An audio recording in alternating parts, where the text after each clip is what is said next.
Namaskaram. Andaman Islands are located in Bay of Bengal, completely isolated from the mainland India, surrounded by water. The only population till 1850s were the ethnic tribes. Britain used Andaman to transport the Indian political prisoners. The first set of people were the freedom fighters who revolted in 1857. When the number started increasing as more and more people started revolting against the British Raj in India, they decided to construct a jail to house the transported prisoners. The cellular jail was constructed in 1906. It was built using the labor of the transported freedom fighters. It took 10 years to complete, 1896 till 1906. Cellular jail is a national monument today. But this was one of the most deadliest prisons in the world during our freedom movement. This jail was surrounded by sea from all the four sides. No prisoner could ever even think of escaping.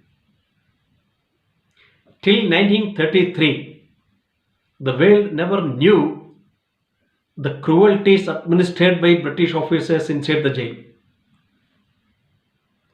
Hundreds of revolutionaries like Yogendra Shukla, Bhatkeshwar Dutt, Vinayak Damodar Savarkar and his brother Ganesh Damodar Savarkar, Sachindranath Sanyal, Bhai Paramanand, Aravinda Ghosh's brother Barindra Kumar Ghosh, all of them, along with so many other revolutionaries, spent major portion of their life in this notorious jail undergoing an unimaginable torture.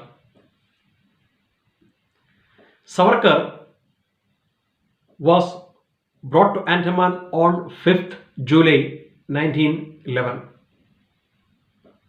His elder brother Ganesh Damodar Savarkar was already there since 1908. Savarkar and other revolutionaries were treated worse than animals. Their day started at 5 in the morning and lasted till 11 in the evening. Their job was yoking the oil mills in place of buffaloes. They have to produce 30 pounds of oil every day. They were humiliated at every step, abused, hit with shoes and sticks. They were not allowed to drink more than 2 bowls of water a day. These are not exaggerations. These are also not my creations.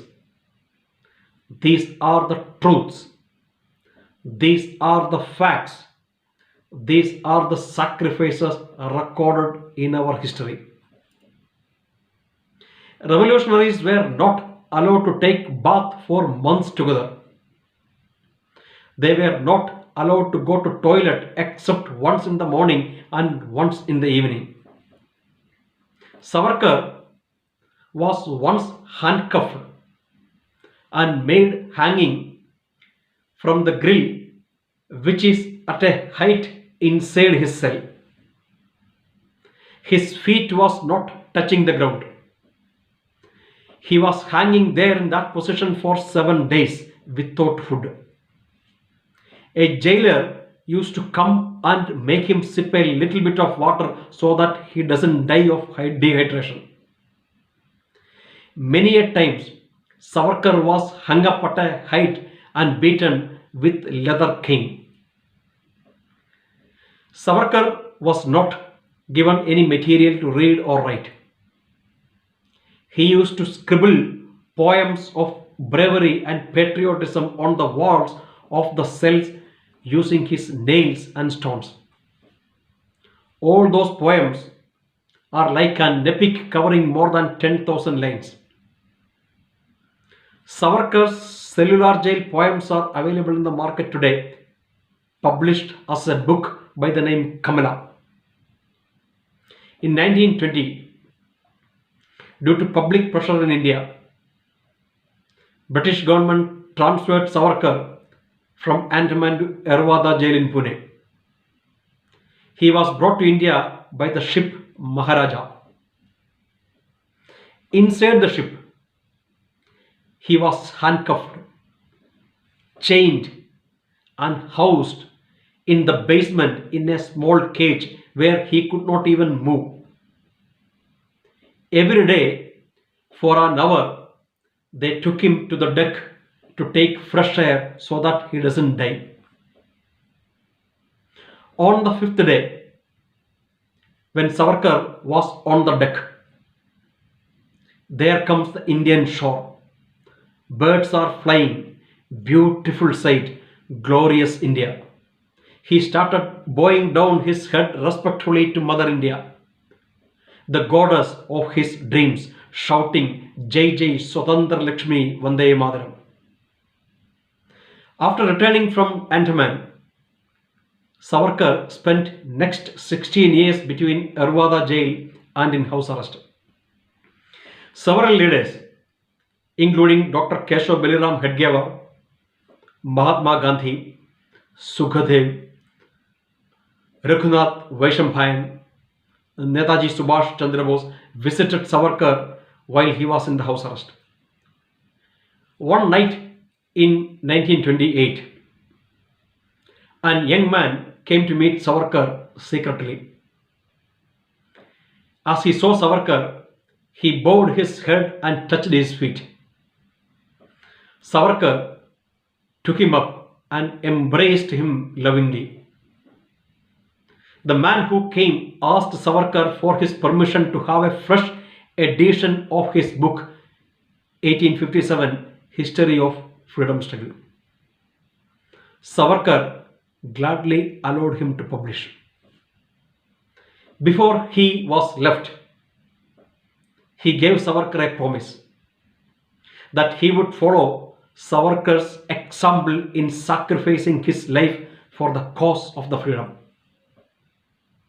It was a mighty occasion of two revolutionaries faced each other, Vinayak Damodar Savarkar and Bhagat Singh. Savarkar was a true son of Bharat Mata.